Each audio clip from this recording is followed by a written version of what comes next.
சட்டப்பேரவைத் தேர்தலில் தவேக தனித்து களம் காணும் நிலையில் 234 தொகுதிகளுக்கான வேட்பாளர்களை அறிமுகம் செய்த விஜய் தான் 2 தொகுதிகளில் போட்டியிடப் போவதாக அறிவித்துள்ளார்.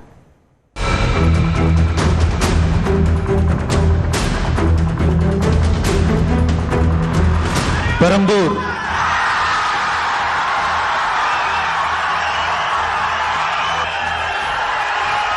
C. Joseph Vijay,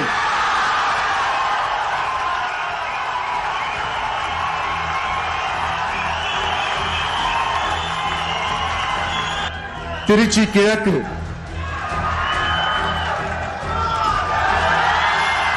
C. Joseph Vijay,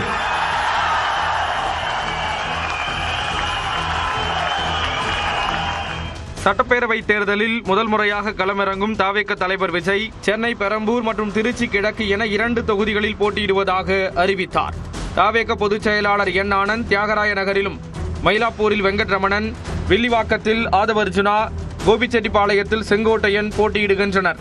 திருச்செங்கோட்டில் அருண்ராஜ், திருப்பரங்குன்றத்தில் CTR நிர்மல்குமார், சென்னை எழும்பூரில் ராஜ்மோகன், குமாரபாளையத்தில் விஜயலட்சுமி களம் காண்கின்றனர். கரூர் தொகுதியில் நெரிசல் வழக்கில் கைதான மாவட்ட செயலாளர் மதியழகனும், தூத்துக்குடியில் விஜயின் நண்பரான நடிகர் ஸ்ரீநாத்தும் போட்டியிடுகின்றனர். செங்கோட்டையன், ஆதவர்ஜுனா, நிர்மல்குமார் உட்பட பிற கட்சிகளில் இருந்து விலகி தவேகவில் இணைந்த 14 பேருக்கு போட்டியிட வாய்ப்பு வழங்கப்பட்டுள்ளது.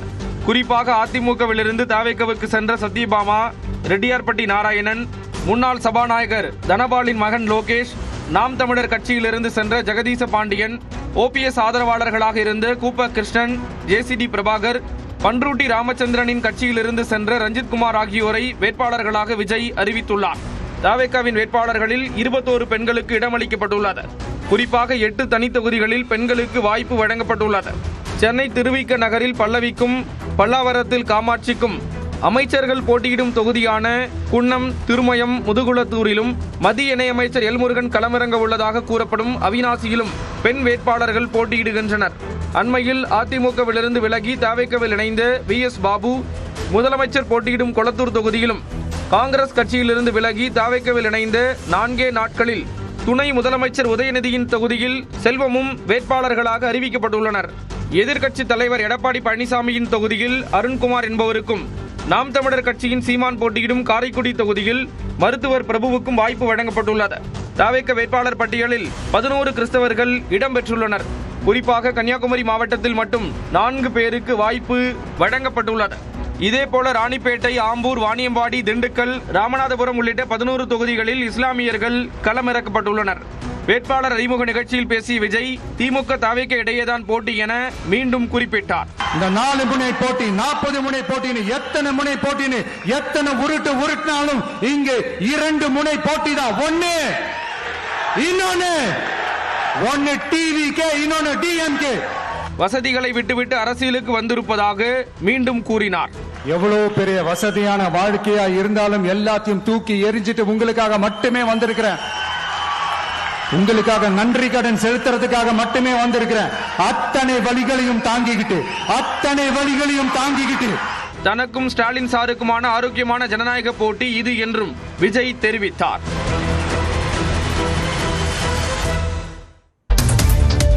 தமிழ்நாட்டில் சட்டமன்ற தேர்தலுக்கான வேட்புமனு தாக்கல் இன்று தொடங்குகிறது. 234 சட்டப்பேரவை தொகுதிகளுக்கும் முறைக்கட்டமாக அடுத்த மாதம் 23ஆம் தேதி வாக்குப்பதிவு நடைபெறவுள்ளது. இதற்கான வேட்புமனு தாக்கல் இன்று முதல் 6ஆம் தேதி வரை நடைபெறவுள்ளது. இந்த நாட்களில் மகாவீர் ஜெயந்தி, வங்கி ஆண்டு கணக்கு முடிவு, புனித வெள்ளி, ஞாயிற்றுக்கிழமை வருவதால் வெறும் 4 நாட்கள் மட்டுமே வேட்புமனுக்களை தாக்கல் செய்ய முடியும். காலை 11 மணி முதல் பிற்பகல் 3 மணி வரை வேட்பாளர்கள் தேர்தல் நடத்தும் அலுவலரிடம் நேரில் சென்று வேட்புமனுக்களை தாக்கல் செய்யலாம். ஆன்லைனில் வேட்புமனுக்களை தாக்கல் செய்தாலும் அதன் நகலை நேரில் வழங்க வேண்டும்.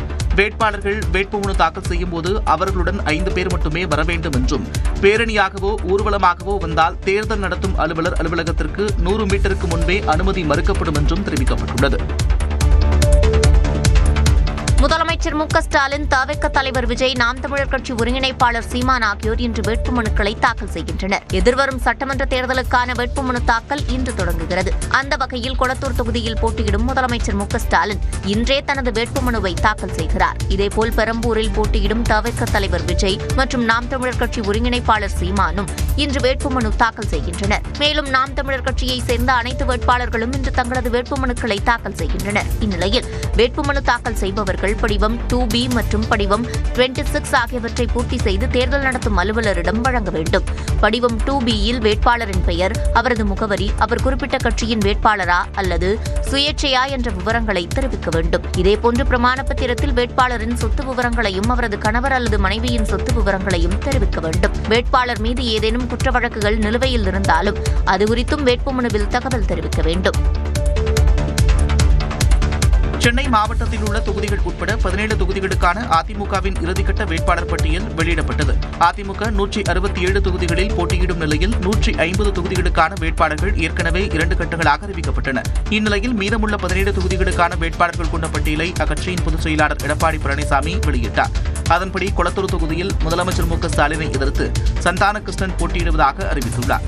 சேப்பாக்கம் திருவல்லிக்கேணி தொகுதியில் துணை முதலமைச்சர் உதயநிதி ஸ்டாலினை எதிர்த்து அதிமுக அமைப்பு செயலாளர் ஆதி ராஜாராம் களமிறக்கப்பட்டுள்ளார்.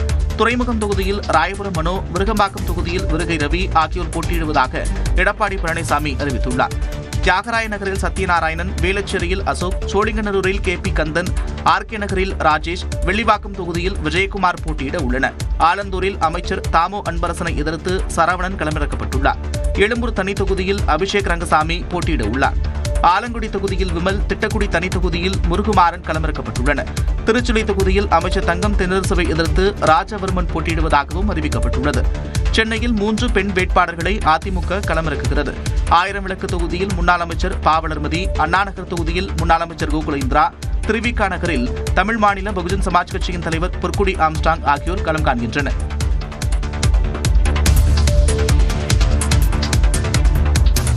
அதிமுகவில் முன்னாள் அமைச்சர்கள் MLAக்கள் சிலருக்கு தற்போதைய சட்டமன்ற தேர்தலில் போட்டியிட வாய்ப்பு வழங்கப்படவில்லை. முன்னாள் சபாநாயகர் தனபாலின் உடல்நிலை காரணமாக அவருக்கு வாய்ப்பு வழங்கப்படவில்லை என கூறப்படுகிறது. கடந்த நாடாளுமன்ற தேர்தலில் அவரது மகன் லோகேஷ் தமிழ்ச்செல்வன் போட்டியிட்ட நிலையில் அவர் சமீபத்தில் தாவேக்காவில் இணைந்துள்ளார். முன்னாள் அமைச்சர் செம்மலை போட்டியிட விருப்பமில்லை என கட்சி தலைமையிடம் தெரிவித்ததாக கூறப்படுகிறது. அவருக்கு மாநிலங்களவை அல்லது மக்களவை தேர்தலில் வாய்ப்பு வழங்கப்படும் என எதிர்பார்க்கப்படுகிறது. OPS அணியில் இருந்த முன்னாள் அமைச்சர் வெல்லமண்டி நடராஜன் மீண்டும் அதிமுகவில் இணைந்த நிலையில் அவருக்கு வாய்ப்பு வழங்கப்படவில்லை.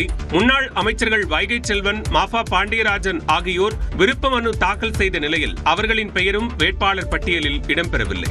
கடுமையாக முயற்சி செய்து வந்த முன்னாள் அமைச்சர்கள் சரோஜா மற்றும் ராஜலட்சுமிக்கும் வாய்ப்பு மறுக்கப்பட்டுள்ளது. கடந்த ஒரு வாரமாக கட்சி தலைமையை சந்தித்து வந்த திருச்சி வளர்மதிக்கும் இந்த முறை வாய்ப்பு வழங்கப்படவில்லை. இதேபோன்று முன்னாள் அமைச்சர் சின்னையா தேர்தலில் போட்டியிட பெரிய ஆர்வம் காட்டவில்லை என கூறப்படுகிறது. கூட்டணி குறித்து புதிய தமிழகம் கட்சி தங்களுடன் நேரடியாக பேச்சுவார்த்தை நடத்தவில்லை என்று எடப்பாடி பழனிசாமி குற்றம் சாட்டிய நிலையில் அதனை மறுத்துள்ள கிருஷ்ணசாமி அதிமுகவை முடித்து காட்ட வேண்டும் என்று களமிறங்கியிருப்பதாகவும் தெரிவித்தார்.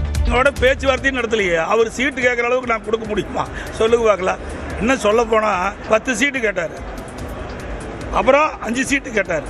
பேச்சுவார்த்தை நேரடியாக இல்லை, வேறொரு மூலம் சொன்னார் எங்களால் இயலாதுன்ட்டு. அவ்வளவுதான். 31 தொகுதியில் போட்டிட்டு 33,000 ஓட்டு வாங்கியிருக்கார்.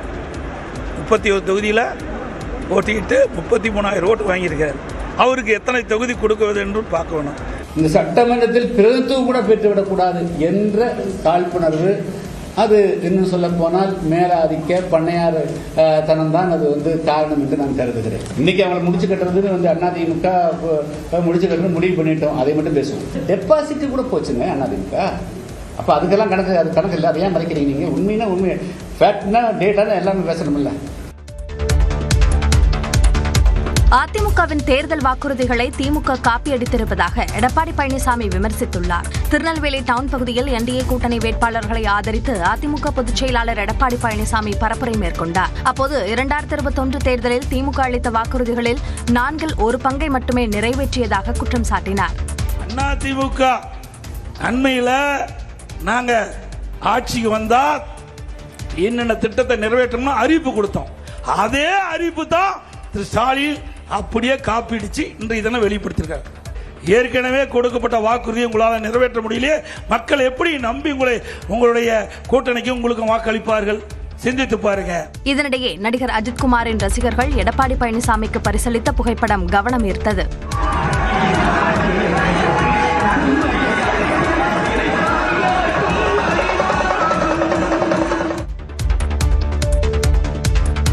திமுக கூட்டணியில் இந்திய கம்யூனிஸ்ட் கட்சி சார்பில் போட்டியிட உள்ள வேட்பாளர்களின் பட்டியலை அக்கட்சியின் மாநில செயலாளர் வீரபாண்டியன் வெளியிட்டார். கடந்த முறை வெற்றி பெற்ற ராமச்சந்திரனுக்கு தளி தொகுதியிலும், மாரிமுத்துவிற்கு திருத்துறைப்பூண்டியிலும் மீண்டும் வாய்ப்பு அளிக்கப்பட்டுள்ளது. பவானிசாகர் தொகுதியில் சுந்தரத்துக்கும், திருப்பூர் வடக்கில் ரவிக்கும் மீண்டும் வாய்ப்பு தரப்பட்டுள்ளது. ஸ்ரீவில்லிபுத்தூர் தொகுதியில் பி மகாலிங்கம் போட்டியிடுவதாக அறிவிக்கப்பட்டுள்ளது. பின்னர் செய்தியாளர்களை சந்தித்த இந்திய கம்யூனிஸ்ட் மாநில செயலாளர் வீரபாண்டியன் 31ஆம் தேதி இந்திய கம்யூனிஸ்ட் கட்சியின் தேர்தல் அறிக்கை வெளியிடப்படும் என்று கூறினார். திமுக தலைமையிலான எங்கள் கூட்டணி ஒற்றுமைக்கானது, ஒருமைப்பாட்டுக்கானது, மாநில உரிமைகளுக்கானது. இதை சிதைக்கிறது பிஜேபி, RSS. நாடால் உலகத்தில் ஈடு செய்ய முடியாத நாடாளுமன்ற உரிமைகளை கொண்ட நாடு இந்தியா. இதன் விழிமைகளை சிதைக்கிற பிஜேபியை தமிழ் மண்ணில் தோற்கடிப்பார்கள் என்கிற நம்பிக்கை எங்களுக்கு உண்டு. திமுக கூட்டணியை மக்கள் நல கூட்டணி என விஜய் விமர்சித்திருந்த நிலையில் உண்மையை ஒப்புக்கொண்டதற்கு நன்றி என்று வீரபாண்டியன் பதிலளித்தார். கோவையில் பிரதமர் நரேந்திர மோடியை வரவேற்க அனுமதிக்கப்பட்டவர்களின் பட்டியலில் பெயர் இருந்தும் தமிழ்நாடு பாஜக முன்னாள் தலைவர் அண்ணாமலை பங்கேற்காதது சந்தேகத்தை எழுப்பியுள்ளது. கேரள சட்டப்பேரவை தேர்தல் பரப்புரை கூட்டத்தில் பங்கேற்பதற்காக பாலக்காடு செல்வதற்காக பிரதமர் மோடி தனி விமானத்தில் டெல்லியில் இருந்து கோவை வந்தார். அங்கிருந்து ஹெலிகாப்டர் மூலம் பாலக்காடு சென்றார். இதனிடையே கோவை விமான நிலையத்தில் பிரதமர் மோடியை மத்திய இணையமைச்சர் எல் முருகன், பாஜக மாநில தலைவர் நயினார் நாகேந்திரன், பாஜகவின் தேசிய மகளிரணி தலைவர் வானதி ஸ்ரீனிவாசன், அதிமுக முன்னாள் அமைச்சர் SP வேலுமணி, IJK நிறுவன தலைவர் பாரிவேந்தர் உள்ளிட்டோர் வரவேற்றனர். ஆனால் கோவையில் இருந்து அண்ணாமலை பிரதமரை வரவேற்க செல்லாதது சந்தேகத்தை எழுப்பியுள்ளது. பிரதமரை வரவேற்கிறதுக்கு அண்ணாமலை வரல, கோவையில வீட்டுல தான் இருக்காரு. ஆனா பிரதமரை வரவேற்கிறதுக்கு வரலையே, இல்ல நான் வந்த உடனே நான் கேட்டேன் அண்ணாமலை எப்ப வராருங்க அப்படின்னு கேட்டேன். அதுக்கப்புறம் இல்ல லிஸ்ட்ல வந்து நாங்க எல்லாம் போட்டு தான் அனுப்பிச்சோம், அவரு தான் வந்து வரல அப்படிங்கிற ஒரு தகவல் வந்தது. கடந்த சட்டப்பேரவை தேர்தலில் அரவக்குறிச்சி தொகுதியிலும், கடந்த மக்களவை தேர்தலில் கோவை தொகுதியிலும் அண்ணாமலை போட்டியிட்டார். ஆனால் இந்த முறை போட்டியிட வாய்ப்பு வழங்கவில்லை என்று கூறப்படும் நிலையில் பிரதமரை வரவேற்க அண்ணாமலை செல்லாதது பல்வேறு கேள்விகளை எழுப்பியுள்ளது.